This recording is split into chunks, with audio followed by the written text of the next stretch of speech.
Marcel, je te laisse donc la présidence. On peut commencer et Maria arrivera. Elle va arriver, mais on commence. D'accord, on va demander d'abord à Rosa Puchades de Valence de dire un petit mot avant qu'on commence la séance. Voilà. Bonsoir tout le monde. Je remercie l'organisation et à François Vella pour l'opportunité. Je représente l'université senior de l'Université Polytechnique de Valence. Notre organisation, c'est très différent parce qu'on avait 3 cours officiels avec une durée de toute l'année académique qui couvre tous les domaines académiques, l'art, la philosophie, l'histoire, l'ingénierie, la chimie. Après ça, nos étudiants, ils ont un diplomature senior de l'Université Polytechnique de Valence. Mais il faut que l'étudiant soit courageux avec l'université, qu'il veut continuer avec l'université. On offre pour ça à peu près 80 cours monographiques avec la peinture, la sculpture, du cinéma, des langues. Et les élèves, ils sont très fiers. Normalement, ils répètent, ils vont répéter toutes les années. Il faut changer le contenu des cours parce que les étudiants, ils continuent. Non? Et on avait à peu près 2400 étudiants et on a aussi des liaisons intergénérationnelles. On fait des expositions de peinture, on fait du cinéma, de la musique avec les étudiants de l'université, les étudiants réguliers. Mais en plus, on a des échanges avec autres universités à l'Espagne, au nord de l'Espagne, à Galicia, à Santiago de Compostela et à Coruña. Et en plus, à Valence, on a 2 universités. C'est l'Université de Valence, c'est une université généraliste, et l'Université Polytechnique, c'est l'université pour les génies et l'architecture. Et comme ça, on fait des cours tout ensemble pour partager les connaissances entre les divers contenus académiques de l'université. En plus, on était en train de faire des échanges avec l'extérieur, avec la France aussi, pour les étudiants qui prennent les cours de langue. Ils sont très actifs, ils font du volontariat et des actions sociales avec les étudiants réguliers dans la bourse de volontariat de l'université. Et le plus important pour moi, c'est aussi tous notre étudiants à l'université sérieuse participent dans la recherche régulière de l'université, dans les projets européens, dans les projets nationaux. Et les professeurs, les chercheurs, ils viennent à l'université senior pour prendre des étudiants, pour participer comme ça, avec les nouvelles diètes, les nouvelles couleurs de l'alimentation pour les personnes âgées, et de la santé, des études sur l'Alzheimer, etc. C'est comme ça, je crois, on est la première, un numéro d'étudiants, on est la première université à la communauté valencienne. Je ne sais pas si à l'Espagne, mais à la communauté valencienne. Merci beaucoup.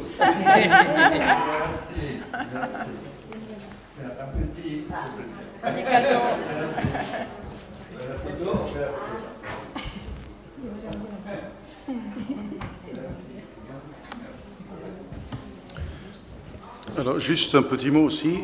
Those that want the Chinese, the delegation of China left some leaflets for you here. You can pick them up from that space. Pour ceux qui veulent avoir le mot de la délégation chinoise, un autre mot supplémentaire, les papiers sont là. Alors, la seconde séance, Plusieurs idées à explorer ensemble. Qu'est-ce que les seniors nous apprennent? Qu'est-ce qu'on apprend des seniors? Comment on satisfait leurs besoins éducatifs et culturels? De quelle manière? De diverses manières, on entend plusieurs.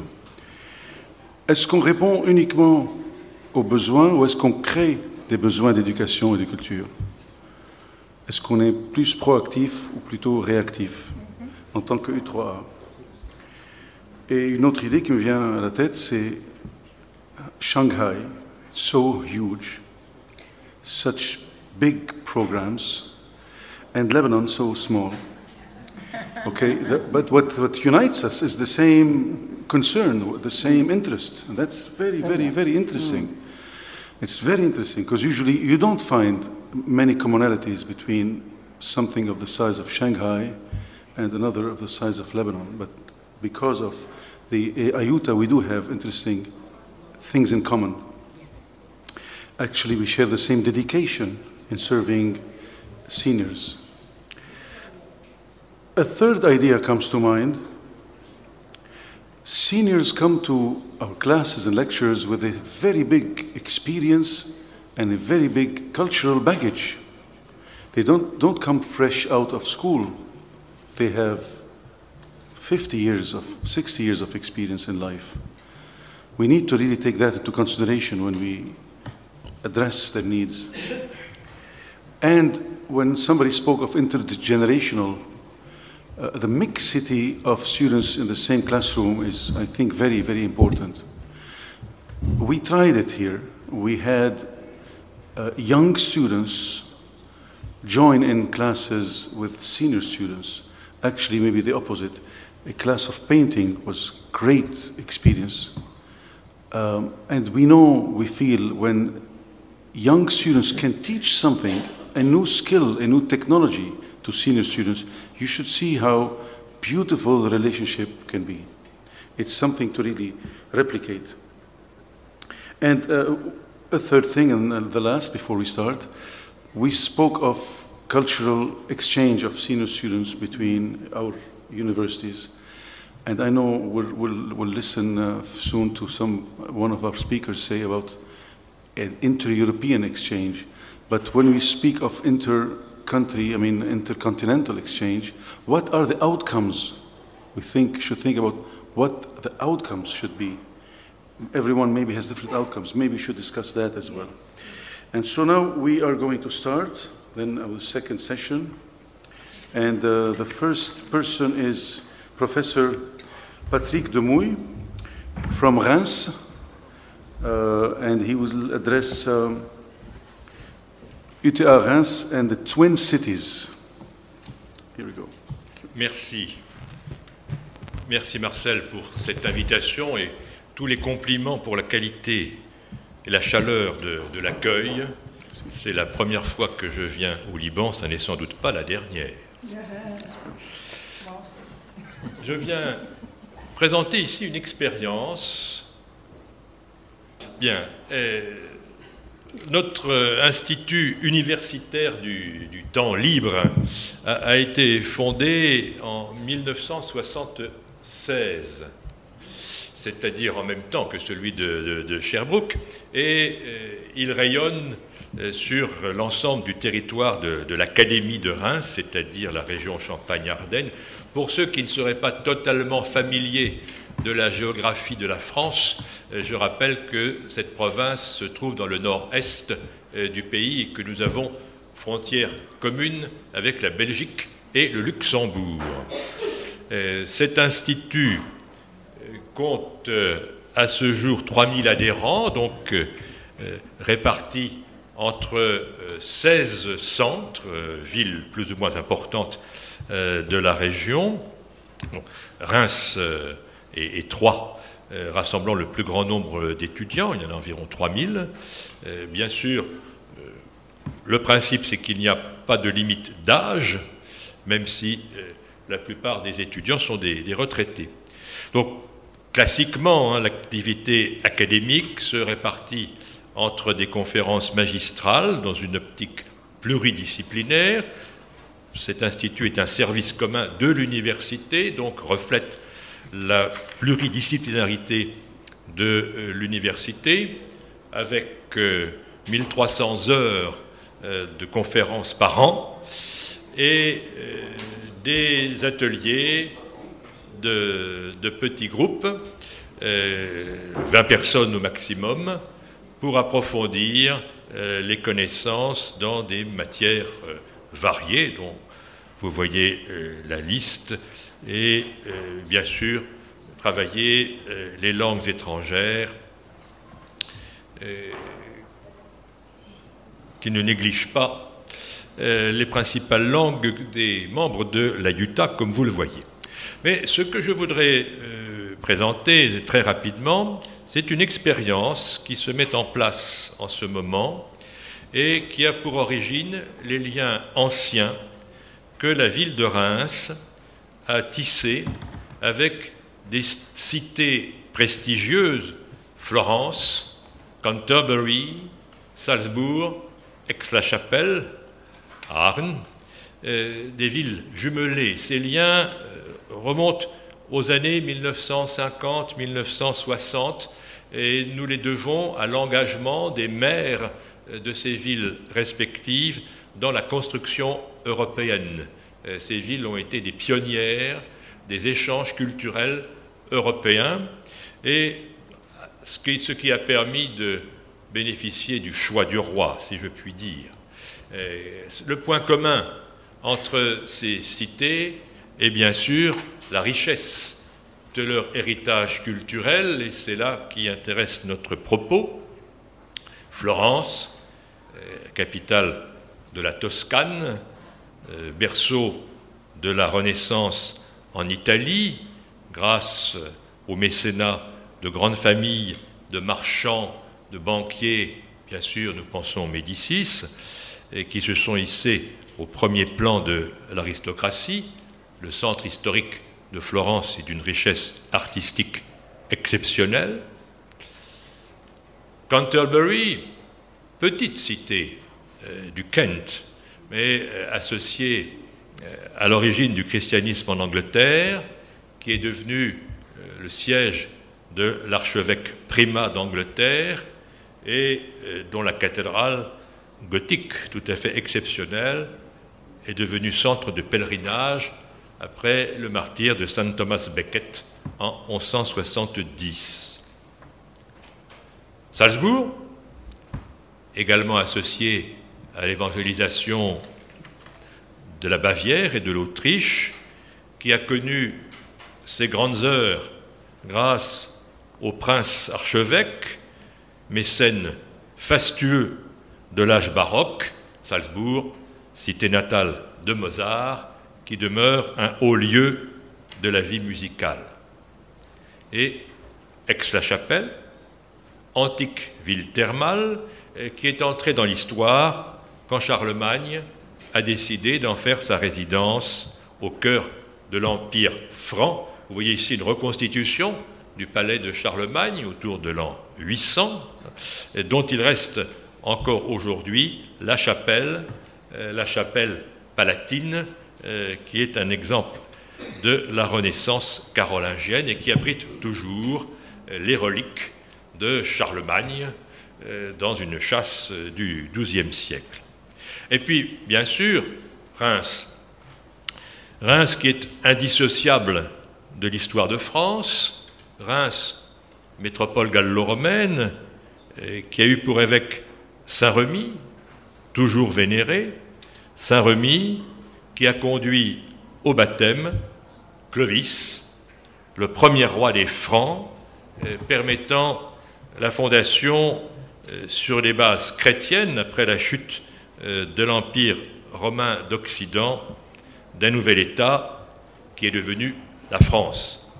Ce baptême de Clovis, vous le voyez représenté ici, au sommet de la cathédrale, ou sur l'un des tympans du portail nord, est associé à une miniature représentant le sacre du roi, en l'occurrence ici Charles V en 1364, car en mémoire de cet acte fondateur, les rois de France sont venus pendant plus de 1000 ans se faire sacrer dans la cathédrale de Reims.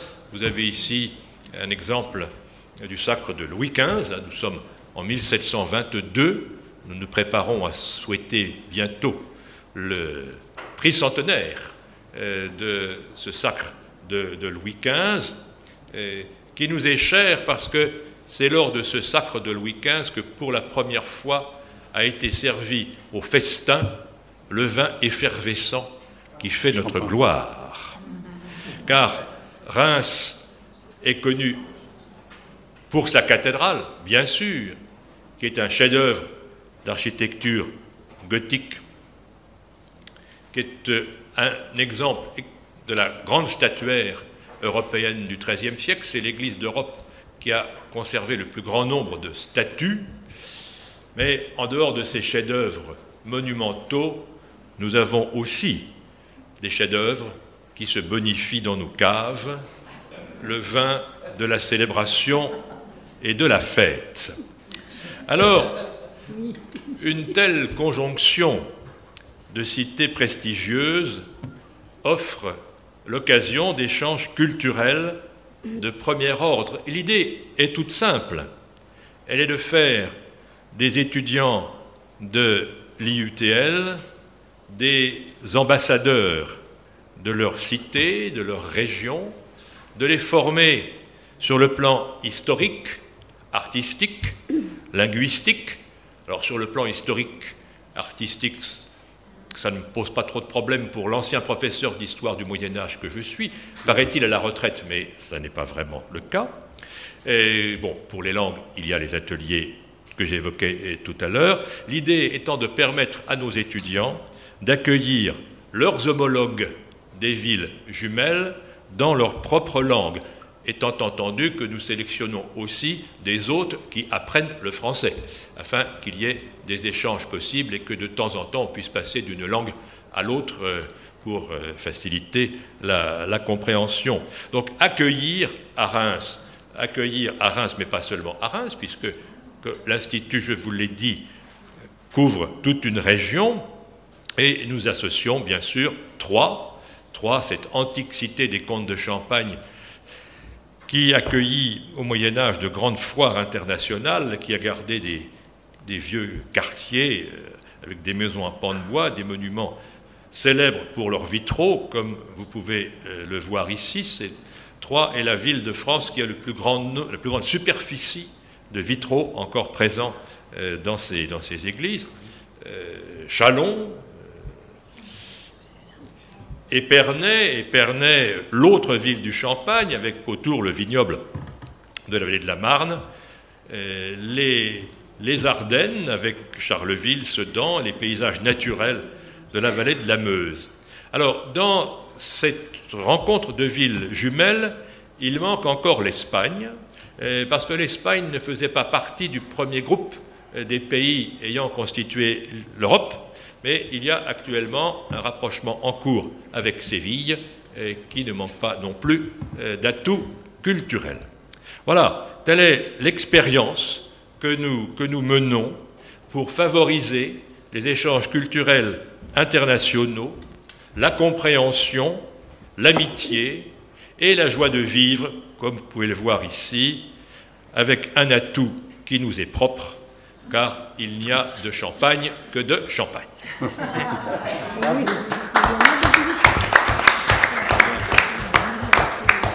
Merci pour cette présentation effervescente.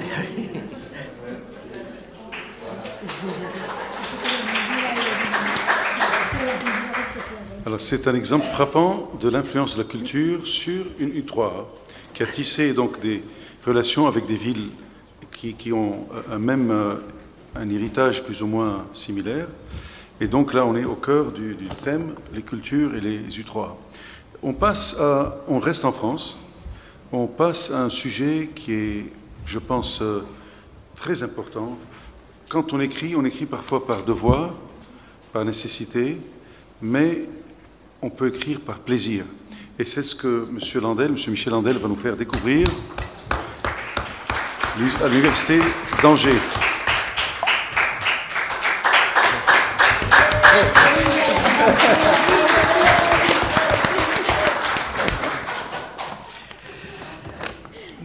D'abord, merci à l'AUT, à François Vélas, à Marcel et à tous ceux qui ont participé de près ou de loin à l'organisation de cette conférence. Merci à eux. Pour ma part, sans PowerPoint, je n'ai pas de PowerPoint, je vais vous parler du plaisir d'écrire et de son approche culturelle en mode senior. J'évoquerai pour finir quelques expériences à ATL d'Angers, l'Université du temps libre d'Angers. À l'heure où les mails remplacent les lettres, où Internet et le téléphone portable deviennent les moyens de communication les plus employés, nous perdons de plus en plus l'habitude d'écrire. Pourtant, l'écriture compte encore de nombreux amoureux des belles lettres et compte 4 fonctions qui lui sont indissociables. La fonction instrumentale, la plus évidente. L'écriture permet de transcrire la parole, mais aussi d'exprimer sa pensée. Elle permet de fixer les paroles et pensées dans l'espace et dans le temps. La fonction relationnelle ou de communication. L'écriture crée un lien entre le monde intérieur du scripteur et le monde extérieur. Le scripteur partage une partie de lui-même avec le lecteur, rend sa pensée accessible à l'autre, s'engage par rapport au contenu. La fonction représentation de soi. Chaque scripteur a une écriture qui lui est propre et singulière. C'est ce qui le caractérise, le représente. Elle renvoie à la notion d'identité. Cette fonction montre combien il est important d'aimer sa façon d'écrire et de s'y reconnaître. La fonction culturelle. L'écriture est intimement liée au développement de la civilisation. Écrire, c'est appartenir à une communauté universelle, même si les écritures sont différentes selon les pays et les époques. Écrire, c'est rêver, voyager, mettre en mots des sensations, des images conscientes ou inconscientes, donner aux autres, mais aussi à soi-même, ne donner aucune limite à son imagination. Beaucoup ont déjà écrit, et si ce n'est chez eux ou dans un autre contexte, c'est dans leur tête. Besoin de transmettre, désir de partager aussi.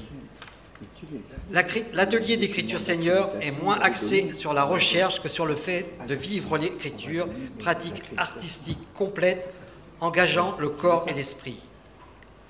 C'est pour les uns une manière de s'investir dans un nouveau projet, pour d'autres de réaliser une aspiration très ancienne. Ces pages pleines de signes sont l'humus dense et profond qui imprègne l'atelier d'écriture des seniors. Au-delà d'être un métier pour quelques-uns, l'écriture est à la fois une activité ludique et une passion. Elle peut effectivement constituer une autre manière de se divertir pour les seniors. Néanmoins, cette activité ne doit pas être laborieuse et contraignante. Ceci, puisque le troisième âge ne marque nullement la fin de la vie. C'est au contraire un autre départ dans l'existence. Une période où les êtres humains peuvent accorder plus de temps à la détente et à l'amusement.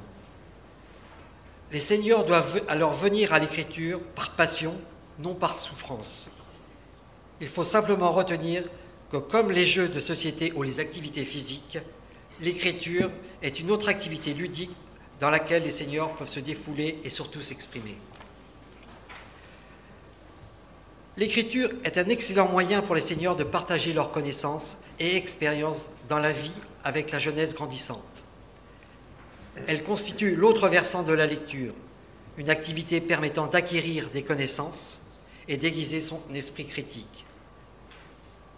Avec l'écriture, les seniors peuvent libérer leurs souffrances, partager leurs joies et leurs inquiétudes, mais aussi donner des conseils. C'est également une activité permettant aux seniors de donner leur opinion sur les événements qui se produisent dans la société. Les seniors peuvent, via l'écriture, interpeller bon nombre de personnes et également les guider à prendre les bonnes décisions vis-à-vis des tracas inhérents à l'existence. Le choix des thèmes et sujets dépendent entièrement des seniors. Ils peuvent, par exemple, s'investir totalement dans l'écriture littéraire et publier officiellement leurs textes après collaboration avec une maison d'édition. Comme orientation rédactionnelle, ils ont le choix entre écrire des romans ou autobiographies, s'investir dans l'écriture d'essais philosophiques ou encore opter pour la poésie. Les seigneurs peuvent ainsi devenir de vrais écrivains et par là même inscrire leur nom dans les livres d'histoire. Mis à part l'écriture littéraire, les seigneurs ont la possibilité de suivre d'autres voies dans ce domaine. Ils peuvent par exemple écrire et proposer des scénarios pour un film. Ils peuvent écrire des paroles de chansons et proposer leurs œuvres à des chanteurs ou à des managers dans le monde du spectacle. Les seniors familiarisés avec Internet peuvent encore créer des sites ou blogs sur le web pour diffuser leurs écrits. Avec ce même procédé, certains s'inscrivent sur les sites communautaires ou les réseaux sociaux et se positionnent en tant que conseillers pour les jeunes. Enfin, les seniors peuvent s'inscrire dans les divers ateliers d'écriture pour seniors afin de vivre leur passion et élargir leur cercle d'amis.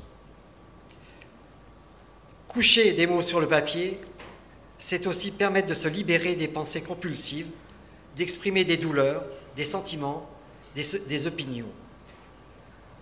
Plus encore, la science lui prête des avantages comme ceux de réduire le stress, de lutter contre la dépression, de guérir et de s'améliorer. À l'Université angevine du temps libre, nos 12 ateliers d'écriture ne cessent de confirmer combien celle-ci reste un outil privilégié d'expression pour l'individu, quel qu'il soit. Ce sont l'imagination et la créativité de plus de 150 participants qu'il s'agit de stimuler de façon à révéler à chacun, par l'intermédiaire des mots, la capacité qu'il porte en lui à dire le monde qui l'entoure et l'expérience qu'il en fait. De l'écriture autobiographique, des passeurs de mémoire à l'écriture ludique ou poétique, de l'écriture de chansons ou de contes à l'écriture d'un roman, ou tout simplement dans la recherche du simple plaisir d'écrire ou de jouer avec les mots, chaque atelier d'écriture consiste à inviter un public avec les particularités qui lui sont propres à se formuler lui-même. Je vous remercie de votre attention.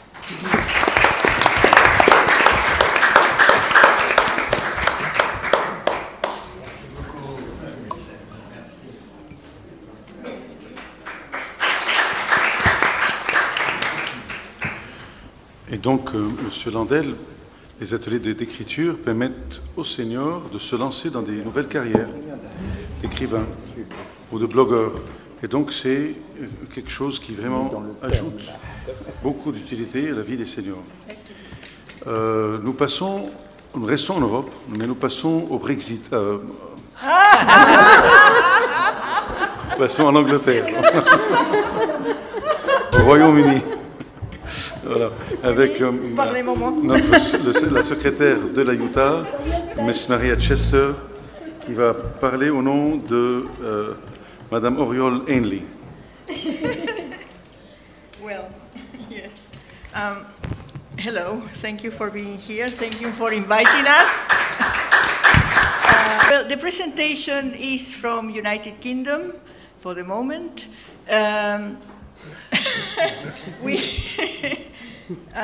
This is me. I belong to the International Committee, and first of all, I have to explain a little bit about ourselves, because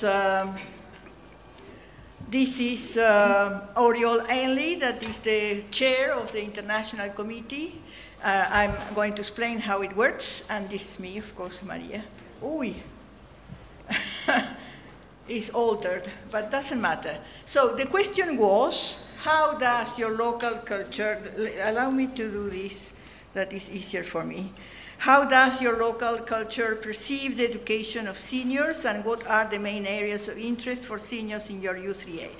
First of all, we have to say that in the United Kingdom, the Third Age University or the Third Age Trust is not sustained or helped or supported by any local or national government. We don't want that. We are independent. But we, as University of the Third Age, and the concept of François Bellard University is the well-being of seniors, of course, and the old seniors. And one of the aims of University of the Third Age in United Kingdom is to fight against loneliness. That is one of the big problems in our country. So we produced a booklet that was given in Shanghai for the collection, the Thesaurus, that is called Learning Not Lonely. And it's a very interesting book. This is the cover, Learning Not Lonely. And it's a research that we have done in all our U3As. Our philosophy, well, I have to explain, because our university is not a university. We are not linked to any university. So we share our skills and experience. As we were saying with Yanka and other universities, senior people is very skilled and educated in our country. And that's why we say learners teach and teachers learn. We exchange our roles very frequently. We don't give and don't ask for any accreditation. We don't give diplomas. We don't give certificates or anything like that. We just go and have fun. And we really learn for pleasure in a very friendly environment. We self-finance finance ourselves by paying a very little amount per year. In my case, in our U3A, local U3A, is £20 per year, and you can go to all the groups for nothing. All the venues are paid with that money. So because we teach, teachers teach, and students learn, and learners teach, we are not paid. We are all volunteers.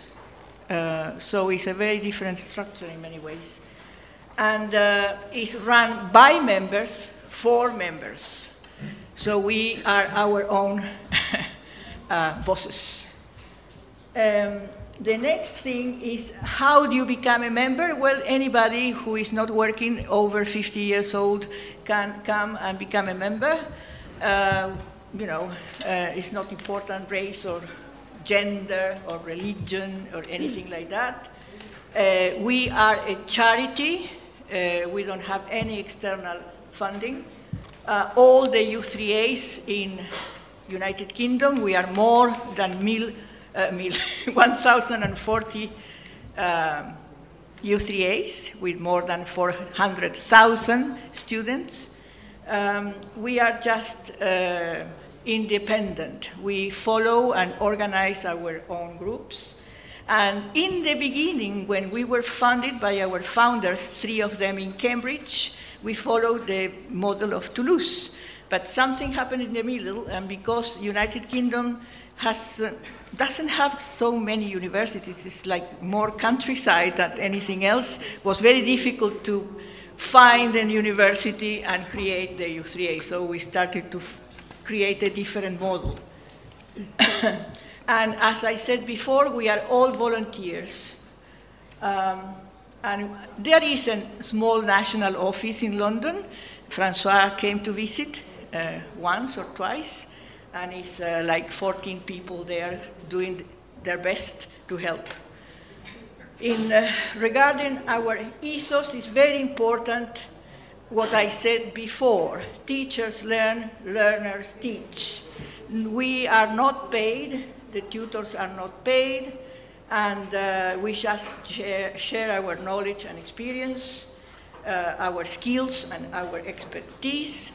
I do lots of summer schools and study days that are very successful. We would like to start to exchange in summer schools because it's 4 days intensive, And it's wonderful to see people exchanging experiences from all over the world. And study days is a day with one tutor. I deliver several in my U3A life. And it's from 10 a.m. to 4 p.m. and you talk about something. I'm going to do something like that in Erika. So I said we don't give or ask any diploma, so it's not qualifications needed.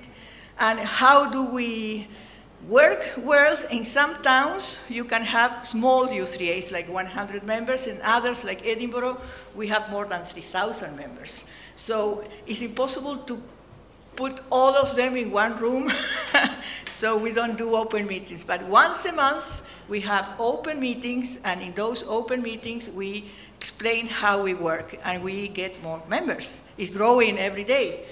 And they decide what they want to do. Seniors know very well what they want. Exactly. So we follow, just follow.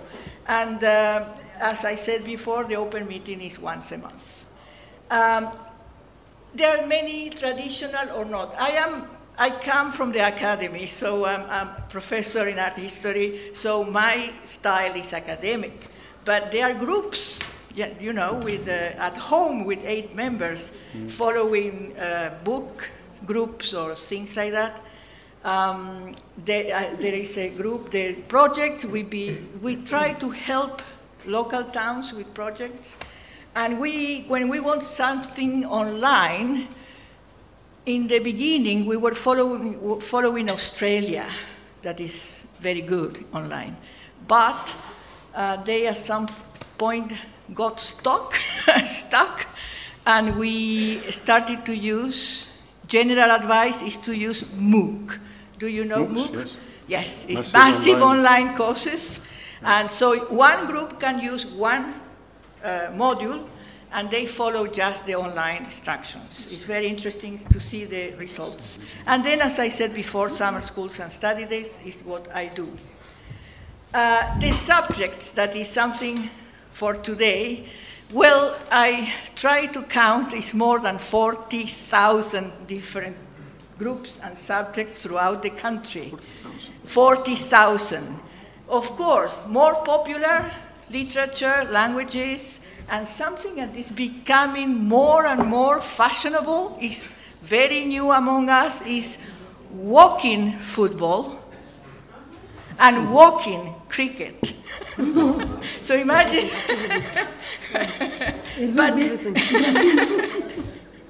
but the council is getting more and more bookings for football, but it's walking football. But the seniors have fun. We have more than 60 subject advisors. The subject advisor is national for the 3 countries, so Scotland, England, Wales, and Ireland 4, sorry.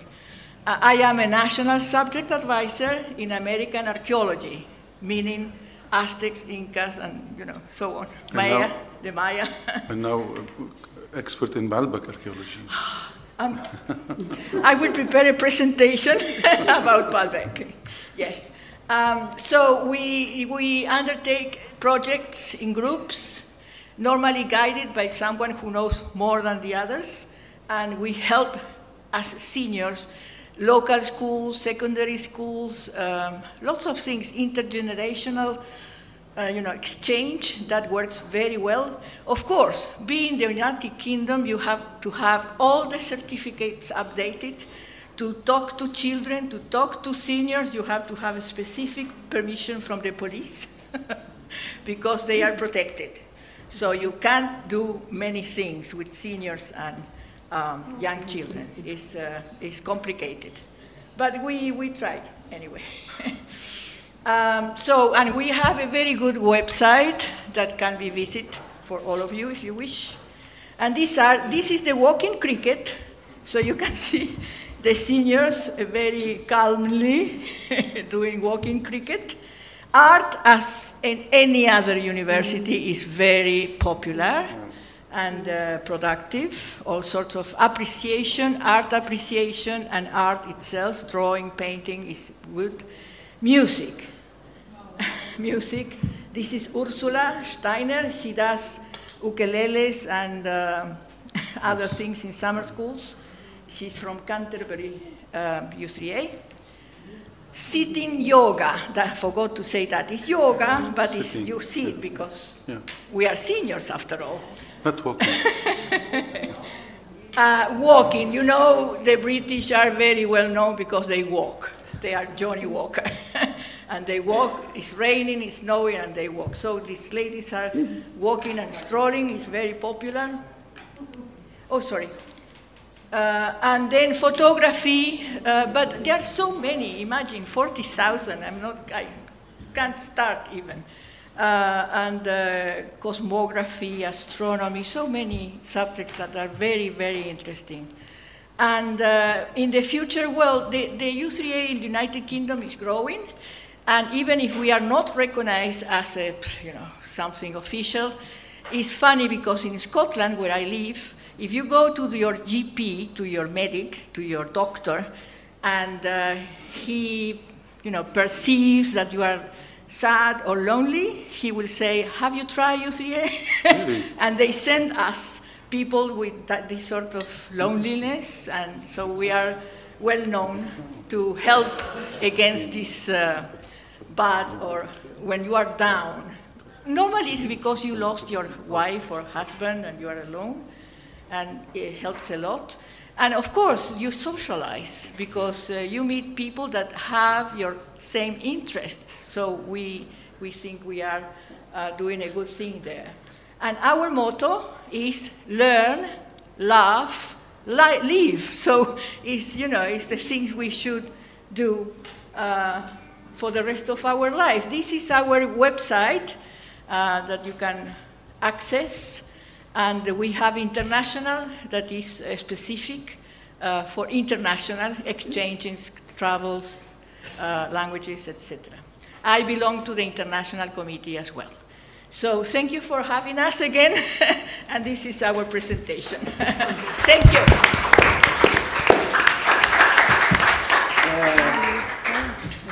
Thank you, Maria. Merci beaucoup.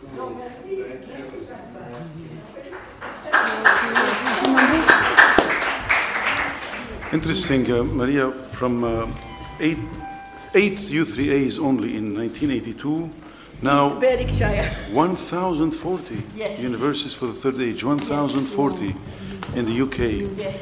which is a huge number, for a total of 420,000 members.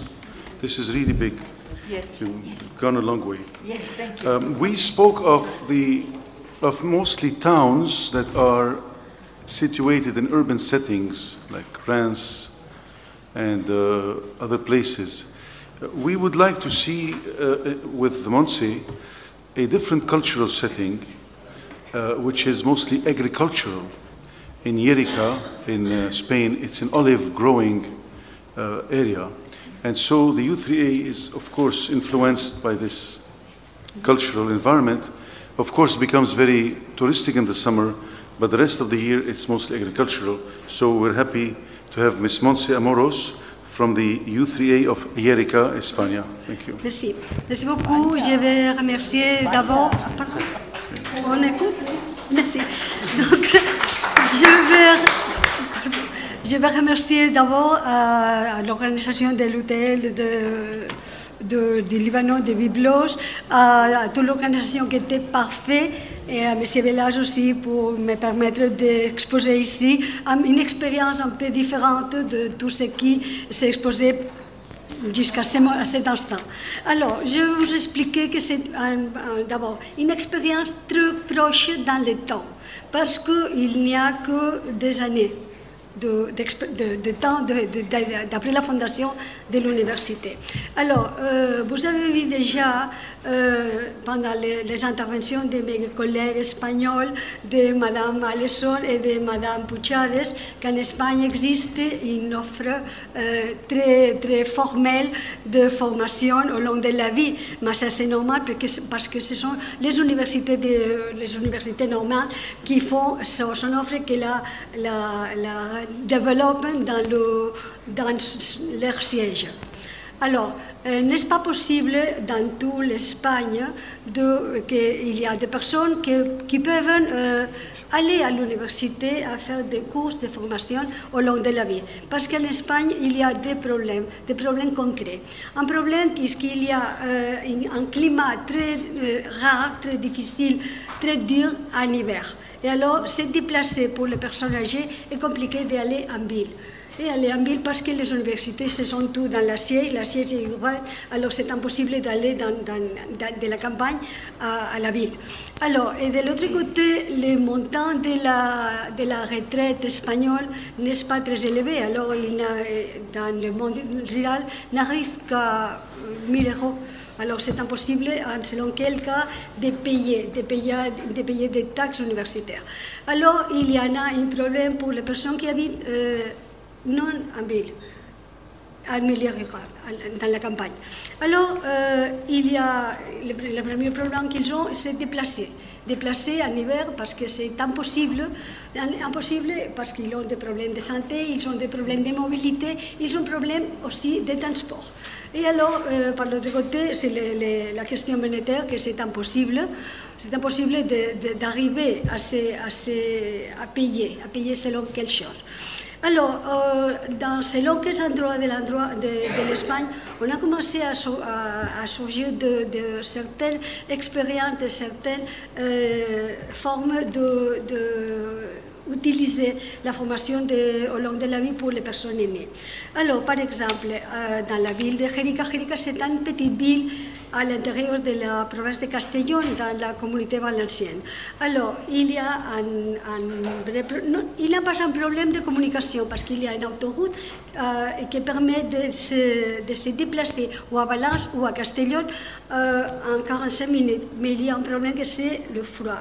Le froid, le gel et tout ce qui comporte le problème d'un hiver du déplacement. Et dans l'autre part, il y a un problème que toutes les personnes qui habitent là souhaitent ou peuvent payer une formation universitaire.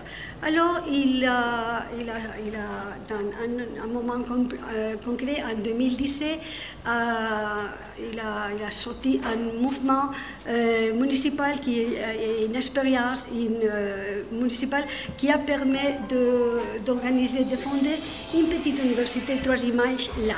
Alors, c'est une initiative municipale privée, c'est une initiative privée avec le support municipal. Alors, on a commencé sur une base concrète. La base était la justice sociale, parce qu'on a considéré que toutes les personnes ont le droit à l'égalité, à la non-discrimination et à la dignité, et que pourtant, si les personnes qui habitent en ville peuvent aller à l'université, pourquoi non les autres personnes qui habitent dans la campagne, par exemple. Alors, l'autre base était que c'était le renforcement du binôme culture-territoire. Alors, quand on a fondé ça, je vous montre après où était Jérica et toutes les actions que nous faisons là. Hein.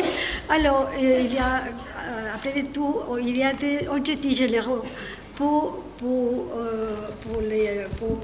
initier l'université. Un premier point, on disait qu'on pouvait être une expérience de dynamisation sociale qui pouvait montrer l'interdépendance entre le milieu rural et le milieu urbain.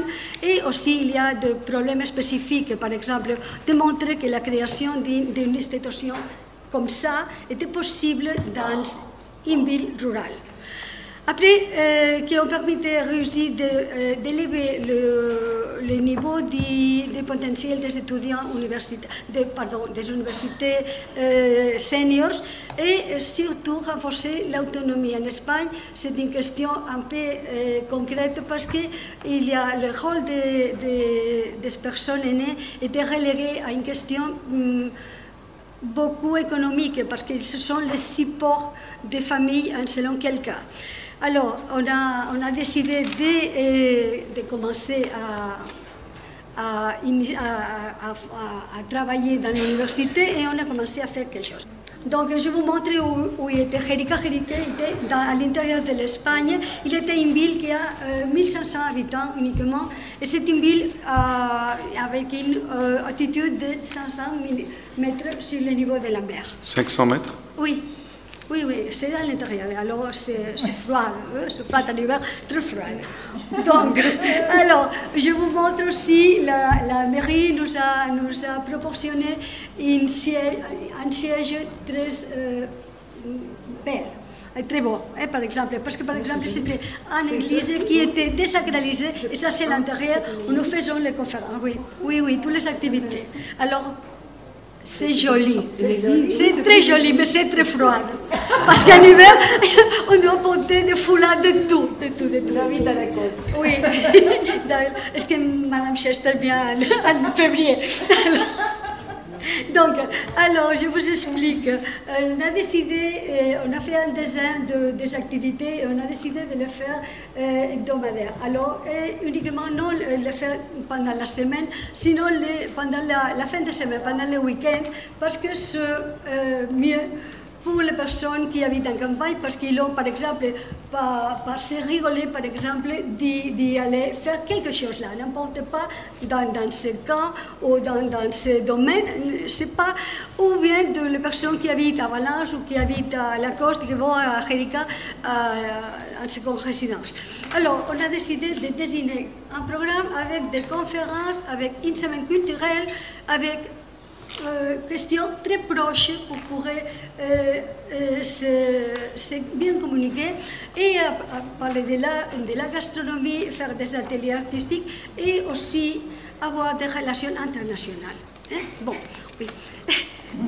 Alors, je vous explique des conférences. Nous avons fait une conférence sur l'histoire de Valence parce que c'est un thème très proche à nous et aux élèves, ils le connaissent bien.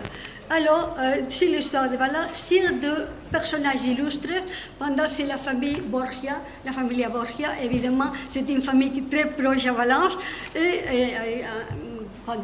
malgré qu'il habite à Valence, c'était la famille des papes, n'importe pas, mais c'est bien connu. Et alors, oui, nous avons fait beaucoup de conférences de Borgia. Et alors, oui. Et alors après, nous avons parlé de Saint Vincent Faré, que c'était le Saint Valencien par excellence, oui. Après, nous avons parlé aussi des personnages qui sont proches. Ce monsieur, c'était un ingénieur qui était proche à Marconi, alors, pour ça. Et nous avons fait des commémorations. Par exemple, nous avons commémoré un anniversaire de la guerre civile espagnole, que c'était la ligne ex-Iseta, que c'était comme la ligne, imaginons, de la Première Guerre mondiale en Espagne, la ligne de la résistance républicaine. Et alors nous avons fait une conférence sur ça, et nous avons fait après une promenade sur tous les trichères pour les voir. Après, nous avons fait aussi centenaire des poètes, par exemple, il y avait la coïncidence du centenaire de Gloria Fuertes, que c'était une grande poète espagnole, et nous l'avons fait avec une saison musicale, parce que Gloria Fuertes était était très proche, surtout aux enfants et aux personnes âgées. Et à Valence, dans la communauté valencienne, il y a beaucoup de personnes qui aiment la musique. Alors, c'est ça. Bon, après, nous avons fait des journées proches au patrimoine, parce qu'il y a un champ très proche, où, par exemple, la semaine passée, il y a eu une récital de la Polytechnique de Valence de la chorale. Oui. Et alors, nous avons fait une conférence sur ça, une présentation d'un livre et après une visite. Après, nous avons fait quelque chose sur la céramique américaine. Et nous avons passé aussi à parler des capacités humaines, alors surtout des capacités de la femme. Alors nous avons parlé surtout des compétences émotionnelles et nous avons parlé surtout de la violence sexiste. Alors nous avons eu une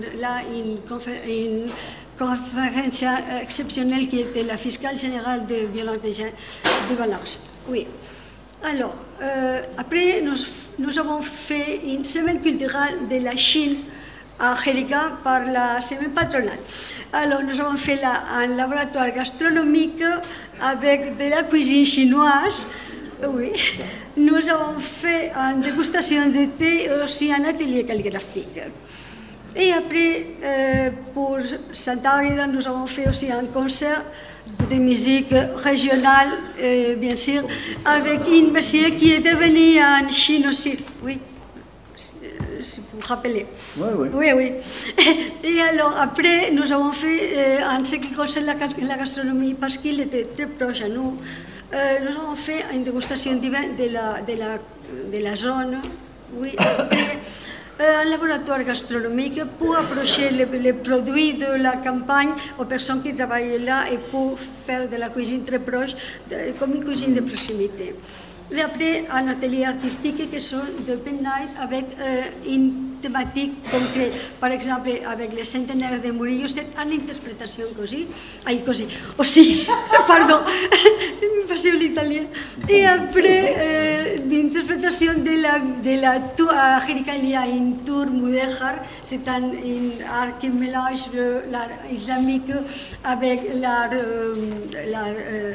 romanique, et alors nous l'avons interprété. Et finalement, nous avons des relations internationales aussi. Par exemple, nous avons eu une visite de l'Université de Shandong, de l'Université Tianma Belas en 2017, une autre de Guangzhou aussi en 2017. Et nous avons participé à Yantai à un congrès, nous avons fait une importation gastronomique avec une paella. Oui, avec une paella, oui. Oui, oui. C'est la mère de Jérica qui a fait la paella, je vous le dis. Oui. Et après, nous avons fait un projet international avec l'Emerson College de Boston. Nous sommes en train de faire quelque chose avec eux. Et après, finalement, nous avons participé cette année à l'Estudi Tour de Chine en mai. Et alors, tout pour ça, c'est pour vous démontrer qu'on peut faire quelque chose très concret dans un petit village avec un peu de force, un peu de volonté et avec beaucoup de patience. Et merci.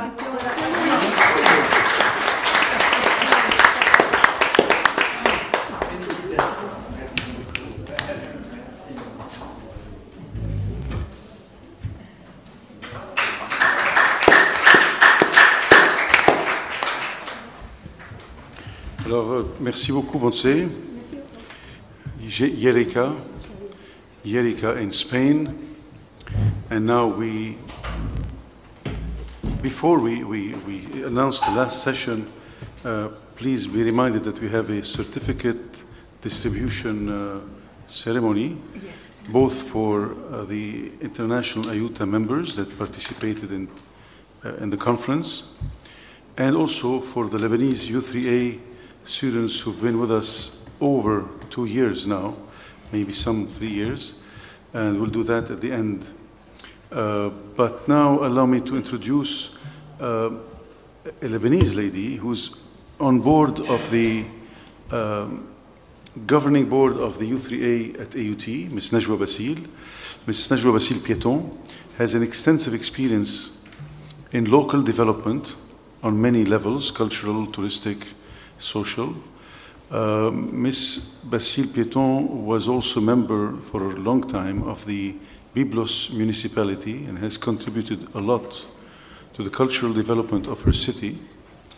And today she is with us to speak of a problem that we suffer from in Lebanon, that she will quantify in some way, and she will speak in French about exactly.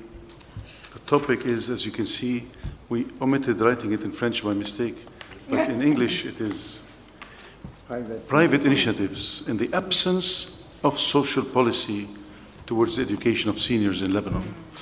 Thank you, Ms. Najwa, for being with us.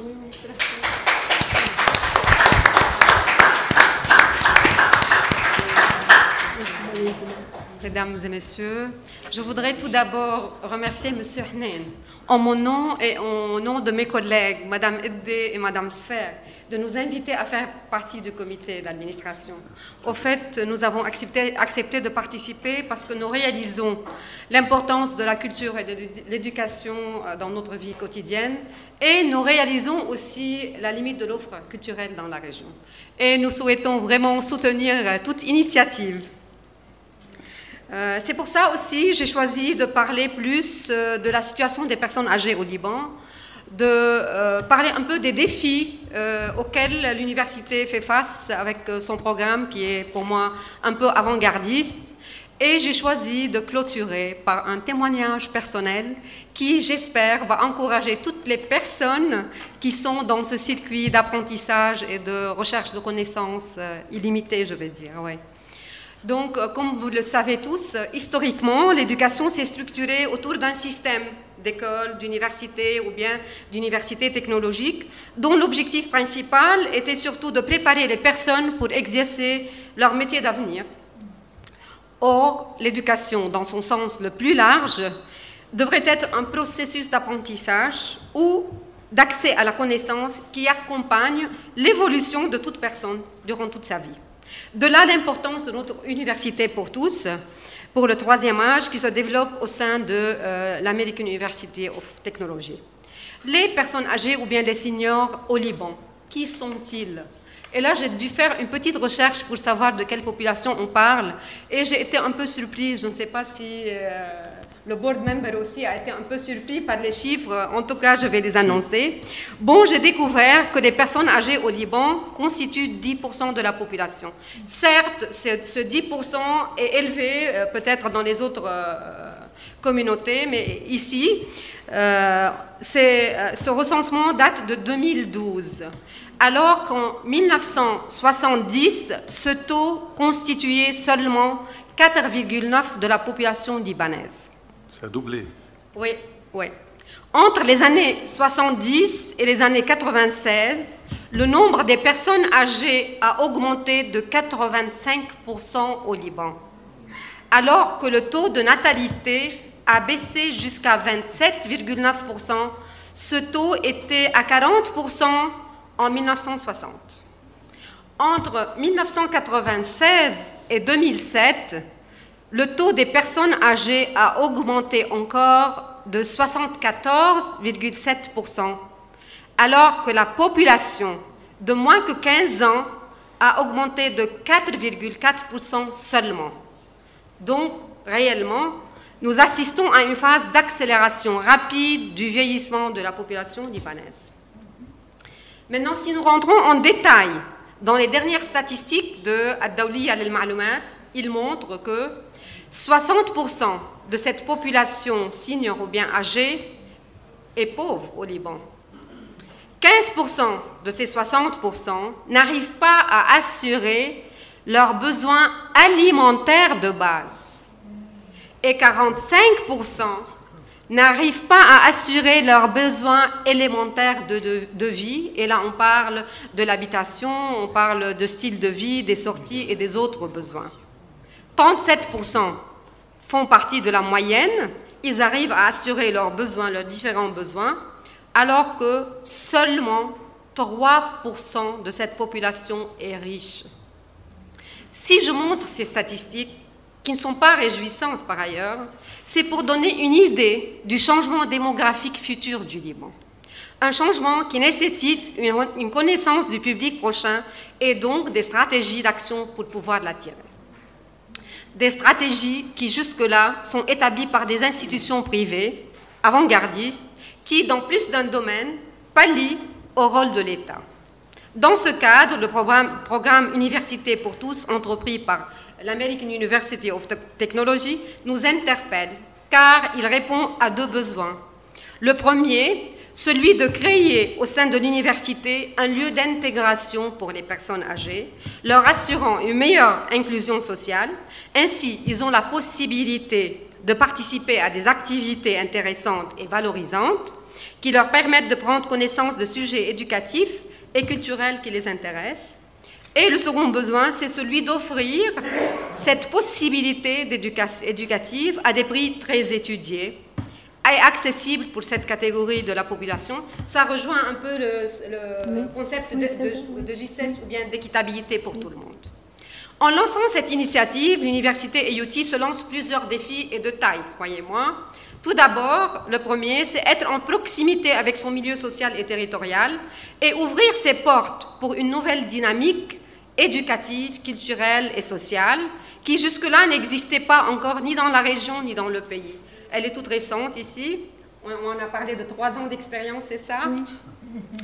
Deuxièmement, le second défi, c'est de créer un lieu de rencontre intergénérationnel où jeunes, adultes et personnes âgées participent ensemble à la création de leur quotidien et de leur futur.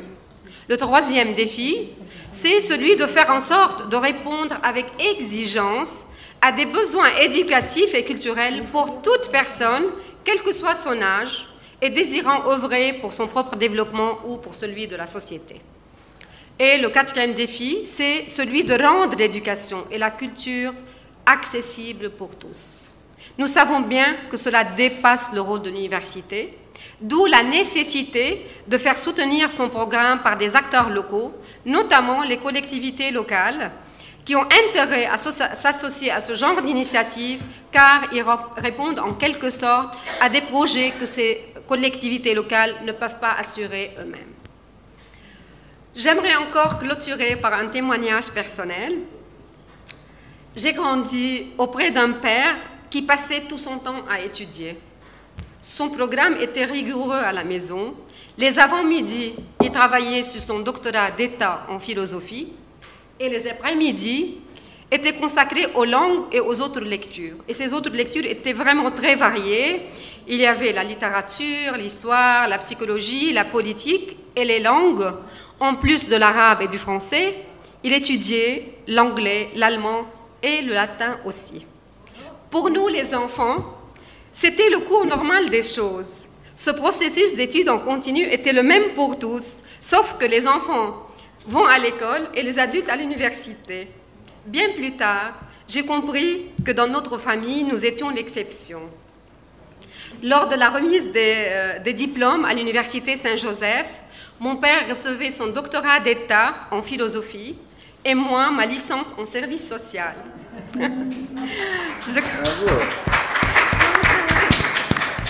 Je croyais que les études de mon père se termineront après l'obtention de son doctorat. Dans le temps, il avait autour de 70 ans. Eh bien non, il m'a appris que ce processus est sans fin, car la connaissance est illimitée. Plus nous apprenons, et plus nous découvrons qu'il y a encore tant de choses à apprendre et à connaître. Par ailleurs, 2 semaines après son décès en 1996, nous recevions un appel d'une librairie à Jounieh pour nous informer que le livre que mon père avait commandé est arrivé.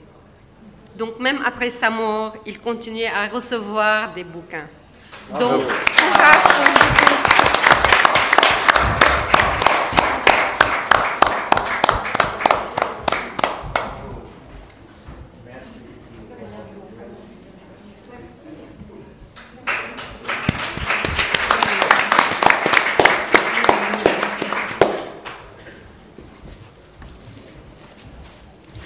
Alors le temps est venu pour les questions et réponses. Nous sommes prêts à prendre vos questions. Your questions are welcome. In Arabic, French or English? Really? So feel free please. إذا في حدا عنده سؤال عنا كل هالضيوف من برا مأكد في اشياء يمكن تحبوا تعرفوها عن جامعاتهم فبليز ما بلا تردد أي سؤال. تسلمي مساء النور. سعادة السفير. اوكي.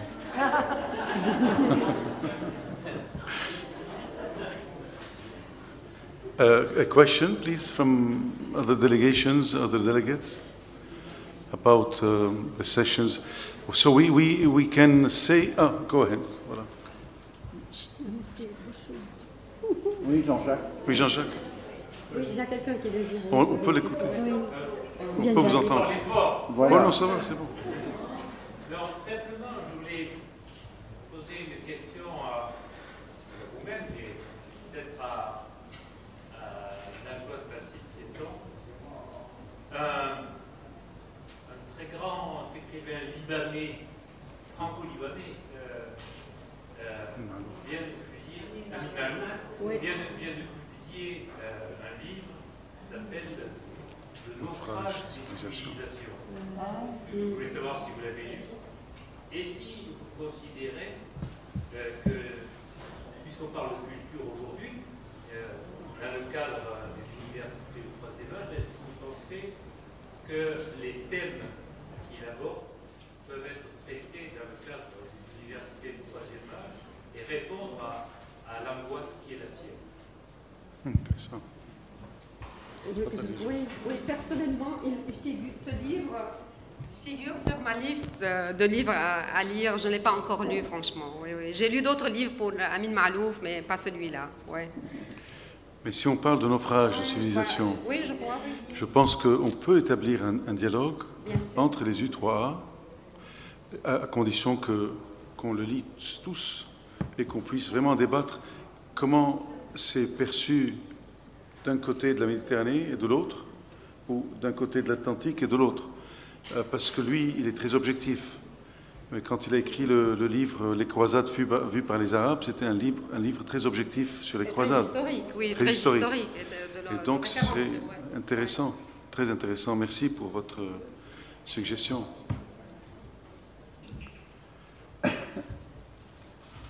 Questions?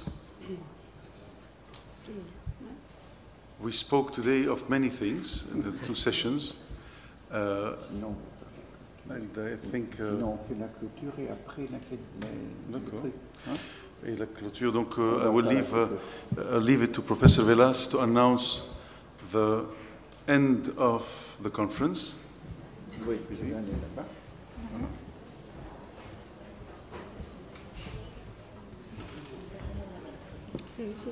Merci beaucoup. Aujourd'hui, nous avons eu vraiment une très très riche conférence. Oui. Merci à tous les orateurs, à la diversité des points de vue qui ont été présentés et également aux suggestions qui ont été proposées par les différents contributeurs. Permettez-moi d'ajouter quelques mots. La culture, c'est vraiment le fondement de nos universités du troisième âge. C'est le fondement parce que les conférences, les séminaires que nous offrons aux différents participants, adhérents aux universités du troisième âge, sont basés sur une meilleure connaissance de la culture, par les livres, par les œuvres d'art, par les conférences sur ce qui n'est pas écrit, c'est-à-dire la musique, par exemple. Donc, il s'agit de la base des universités du troisième âge. Ce que je voudrais ajouter, c'est que aujourd'hui, avec cette conférence, qui a largement parlé aussi des échanges internationaux, il faut nous interroger pour voir comment on peut aller plus loin. Il y a un programme international auquel participent un grand nombre d'universités du troisième âge, qui est appuyé par l'Association internationale des universités du troisième âge, qui est le programme de voyage d'études pour les seniors, les Senior Study Tours. Qu'est-ce que cela veut dire? Cela veut dire que quand un groupe de seniors de nous, des universités du troisième âge, nous nous déplaçons dans un pays, nous allons d'abord à l'université du troisième âge. Et là, nous allons avoir des conférences, mais des conférences qui ne vont pas porter sur l'ensemble des richesses touristiques que nous voulons visiter, mais sur des aspects culturels précis. Par exemple, on a vu, Madame Montse Amoros a montré une église à Jérica. Bien, la conférence va porter uniquement sur cette église, ou uniquement sur certaines toiles dans un musée. Et comme cela, lorsque les seniors de nos universités vont visiter les lieux, eh bien, ils vont les voir avec un autre regard, le regard de ceux qui ont déjà une connaissance. Et ça permet, lorsque l'on revient dans son pays, lorsque l'on a terminé la visite, de revenir à l'université pour discuter avec les professeurs.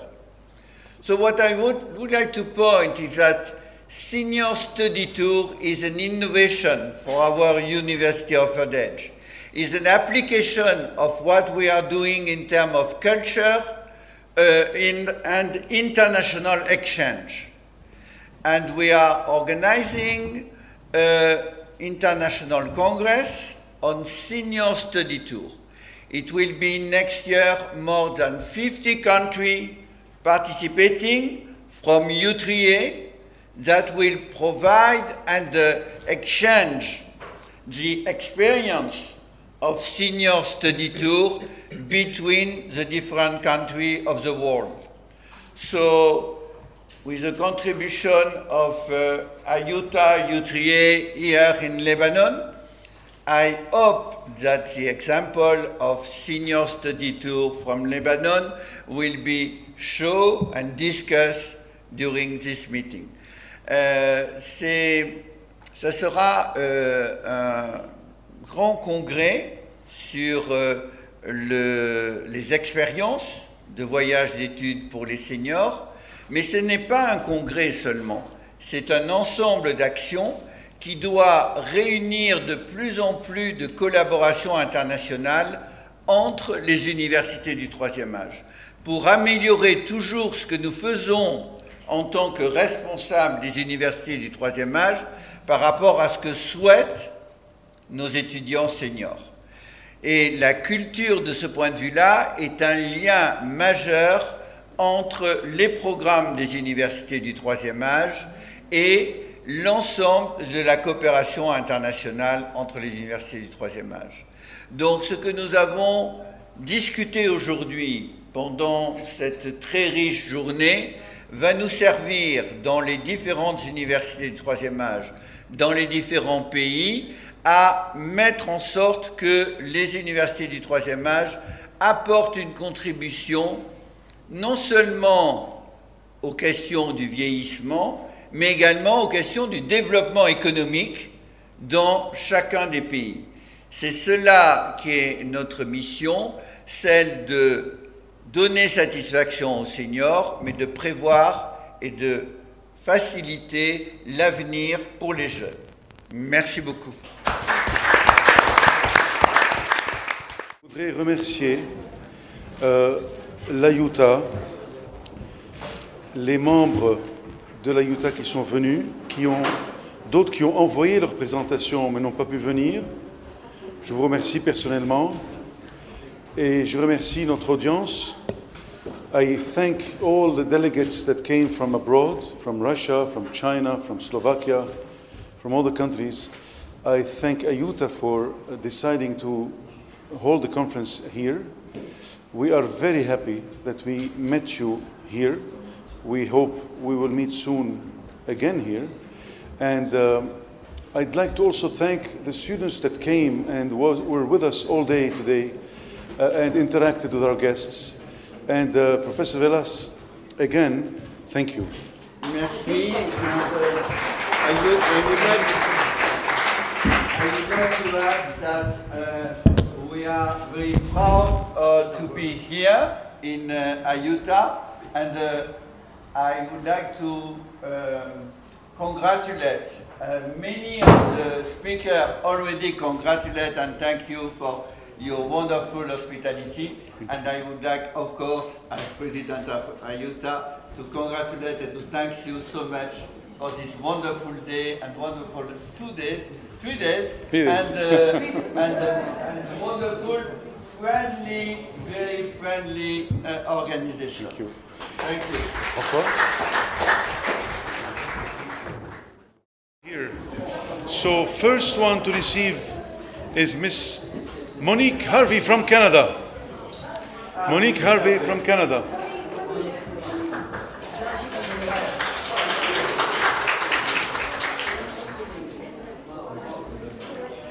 And Canada is dear to us. It's our first country of immigration now, recent immigration. And thank you, Ms. Monique, for speaking during the conference. This is wine from Lebanon and sweets from Lebanon offered to our international guests. So we all have a taste of Lebanon. Second is from Spain, Miss Marian Ellison Carbonell. Miss Marian Ellison Carbonell from Spain, thank you for traveling and sharing your experience. The third is Mr. Yango Ma from China. Mr. Ma from China.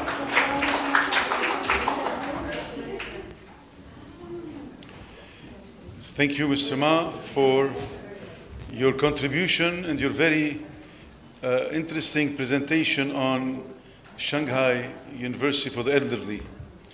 And we hope one day we can visit China. And next is from Slovakia, Ms. Janka Šledeka. Ms. Janka, the very active person in the IUTA organization, always at the center of activity. So Janka is, thank you for also giving us very practical information on learning and teaching at your university. Thank you, that was very, very appreciated. Next is Professor Patrick Demouy. Voilà, Monsieur Patrick de Reims, la ville du Champagne. Voilà, et des jolies cathédrales. Voilà.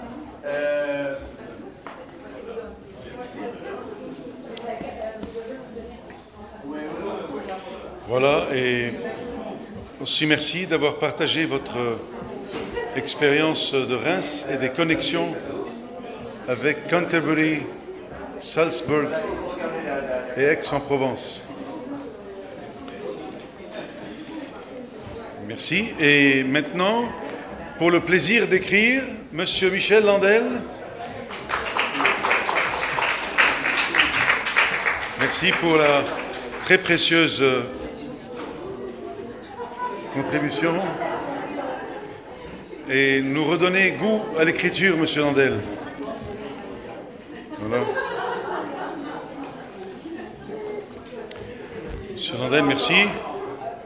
Et juste après, nous avons la secrétaire générale de l'IUTA, Miss Maria Chester, avec Miss Maria Chester, qui nous a donné une très bonne idée sur le fonctionnement des U3 au Royaume-Uni. Interesting presentation on the UK. Thank you, Miss Maria.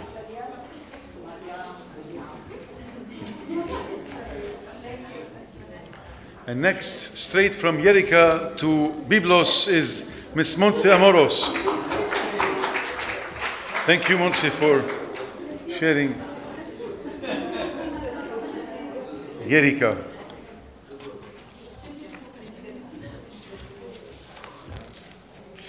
We now have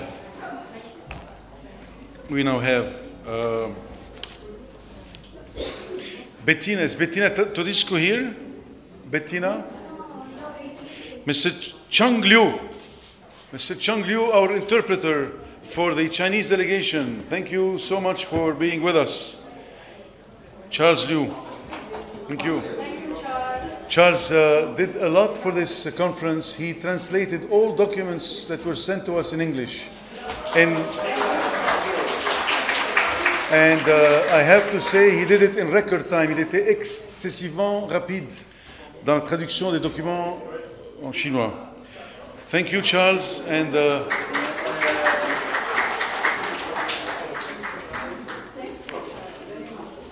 now, Ambassadeur Jean-Jacques Bossou, merci d'être venu et d'avoir modéré une session.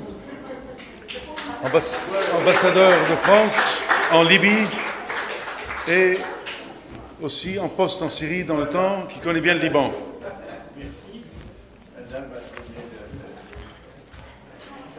And now, alors le vin et le boursin, non, le vin et les pâtisseries. And from China, Mr. Jianhui Zhu. Jianhui Zhu. Zhu.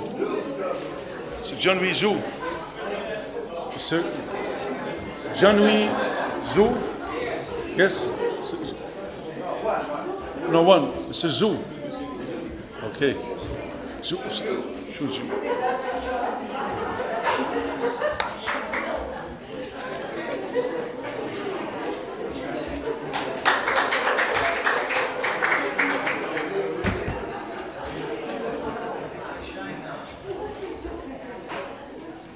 Also from China, Mr. Yunong Wang. Mr. Wang. Mr. Wang is the head of the Chinese Association of Universities for the Aged. So under his jurisdiction, there is about 10,000 universities under his federation. Thank you for being with us. And now Mr. Zelin Zhang. Thank you for being with us.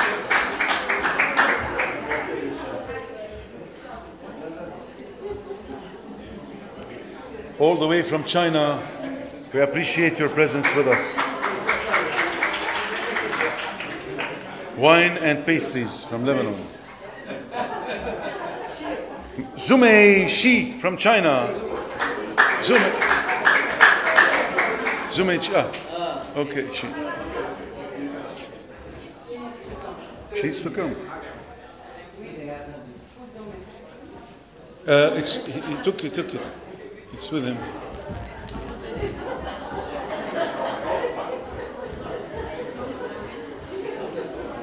Alice, get ready. Alice, get ready.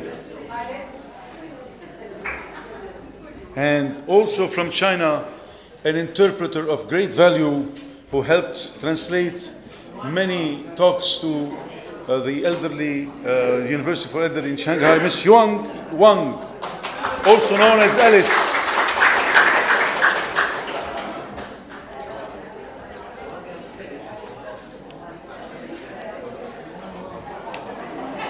And thank you, Alice Yuan Wang, for doing so much for translation. Thank you. And now from Russia, thank you, Olga Subanova. Olga Subanova from Russia. Here you go.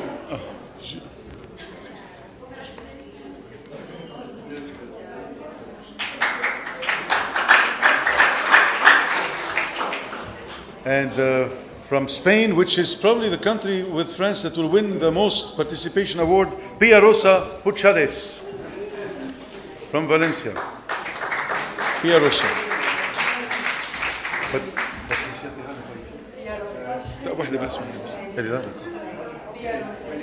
D'accord.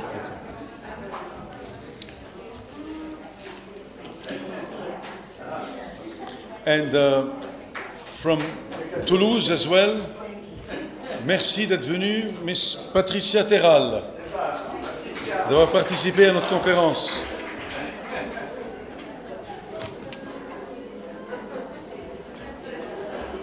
في Pilar maintenant là. Marthe là, monsieur. Il y a Pilar qui n'est pas eu.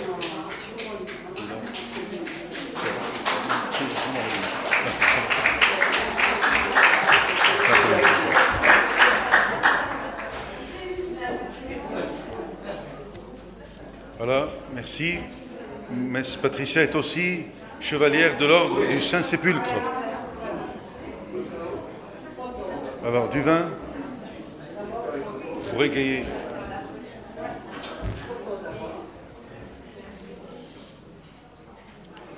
Et maintenant, un grand merci à Madame Najwa Bassil Piéton du Liban.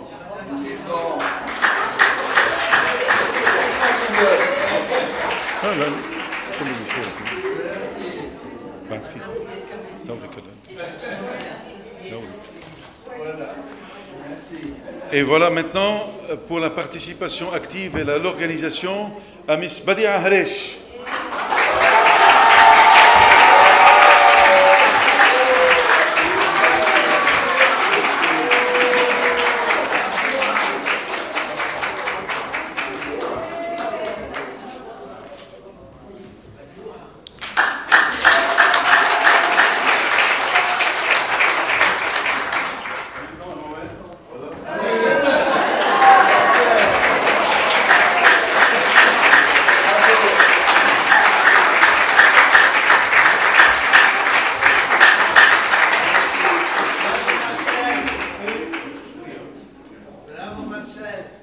Professeur François Vélas.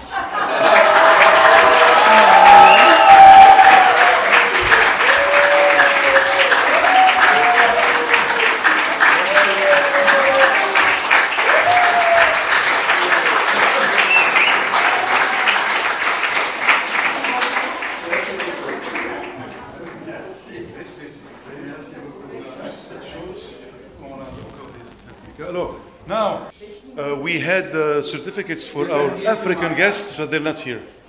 So, anyway. Maintenant, pour nos étudiants U3A du Liban, de l'EUT, surtout celles et ceux qui ont été fidèles pendant plusieurs années, on commence par Madame Violette Azé. Violette Azé.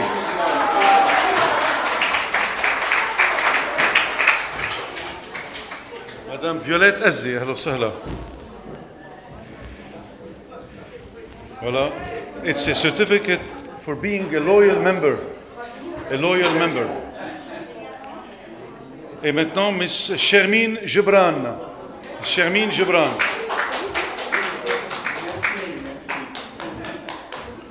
Shermine Gebran. Mabrouk. Et bon courage, bonne continuation, comme dit Madame Cherbil. N'arrêtez pas.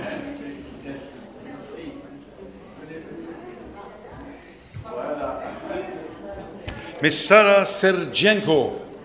Miss Sarah Sergenko.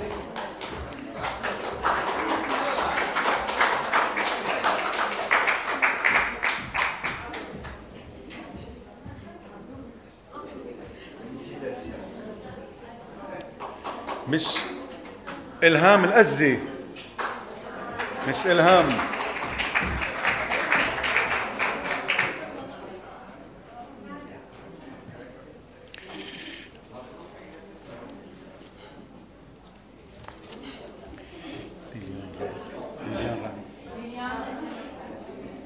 And now Miss Liliane Raad.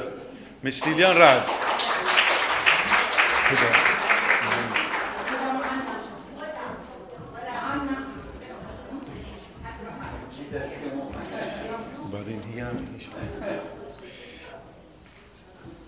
Next is Miss Huda. Miss Huda Muanna. Giselle.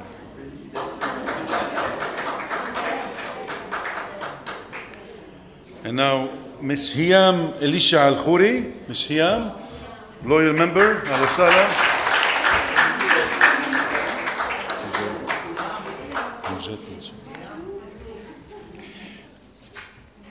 Et maintenant, Madame Gisèle Aboud. Gisèle Aboud. Voilà. Georgette,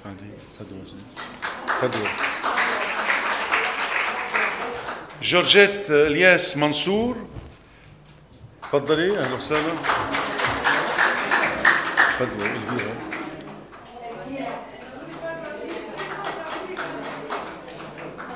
مس فدوى سيف. مس فدوى سيف. بعدين إلينور من بعد الفيرا إلينور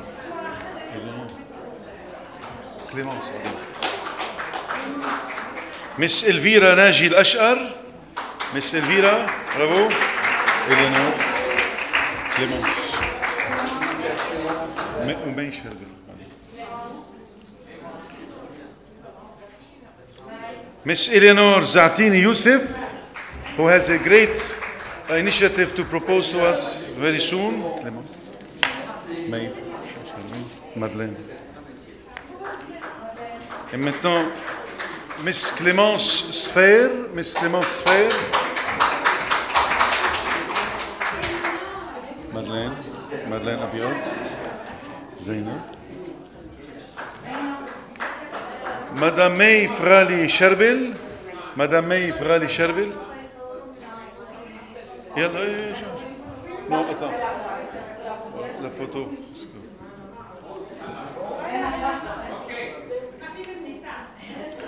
Miss May Sherbil. Miss May Frali Sherbil.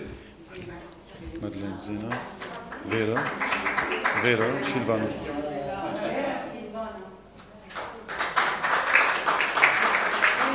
Mrs. Marlene Abyad Nasser. Mrs. Marlene Abyad Nasser. Thank you for being a loyal member of U3A AUT. Zainab. Vera. Silvana. Olivia. Mrs. Zainab Kamil Kanaan. Thank you for being a loyal member.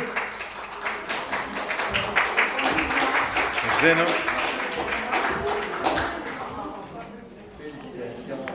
Mabrouk.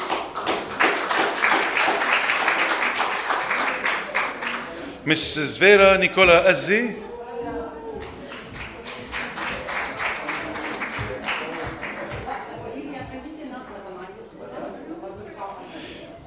And now Mrs. Silvana Sfair. Nawal Said. Olivia, Luis Michel.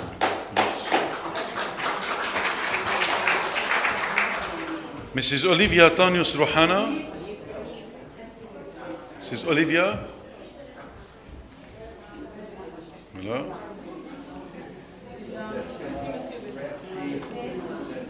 Une photo.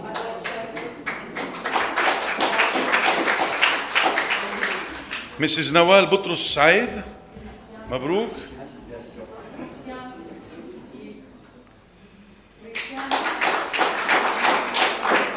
Mrs. Agathe Sherbil. Mrs. Agathe, non, not here. Elle n'est pas là. Mrs. Marie Khouri Nassif. Mrs. Khouri, Marie is here. Marie Khouri Nassif, voilà. Si. Suzanne Saïd.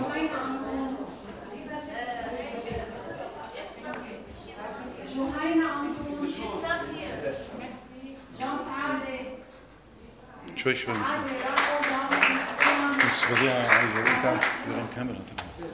Miss Suzanne Saïd. Mrs. Suzanne Saïd. Saïd, sorry.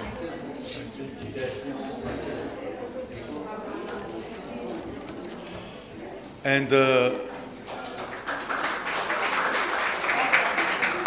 ambassador of U3A to the world, Mr. Luis Mijani.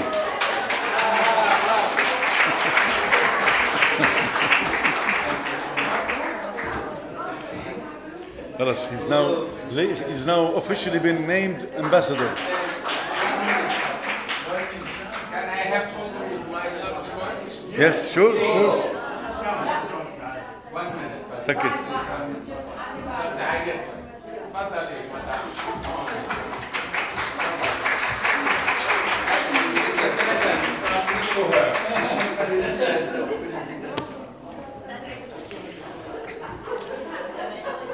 And now Mr. Jean Saadi.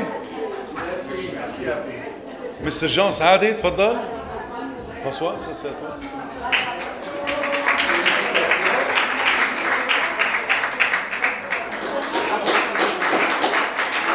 نحن بعدنا شوي ساعة Miss Hana Nashar. Miss Hana Nashar. Mrs. Hana Nashar. Talking about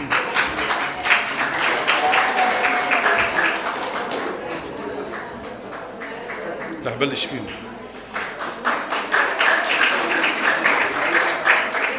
Do we have Mrs. Ghada Ghusn with us? Mrs. Ghada Ghusn? Mrs. Ghada Ghusn, anyone? No? And Mrs. Mirais Ray? Mirais Ray, anyone? Okay. Okay, Mrs. Johaina Elias Antoun? Not here. Dolly Doumet Rafoul? Mrs. Dolly Doumet Rafoul? She's here. She's here. أهلا وسهلا. Dolly, تفضلي. This is yours. This is our.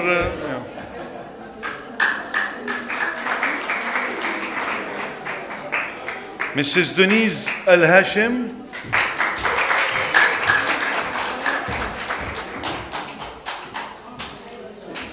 Mrs. Therese Saadi, excuse me. Mrs. Therese Saadi. Therese? Is Therese here? No? She's coming down, okay. Therese and Christian. I only have Therese, no? You will take both. Also for Christian Saadi, you'll get both. For her mother, Christian, who has to leave, she takes both certificates, for herself and her mother. Mr. Suhail Dakash, Mr. Suhail Dakash.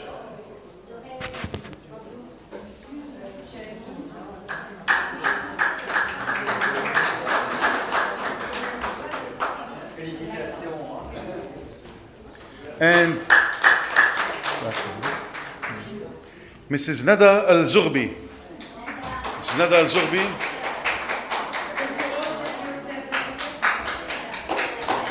And we would like to encourage you to get friends, join, and attend the lectures.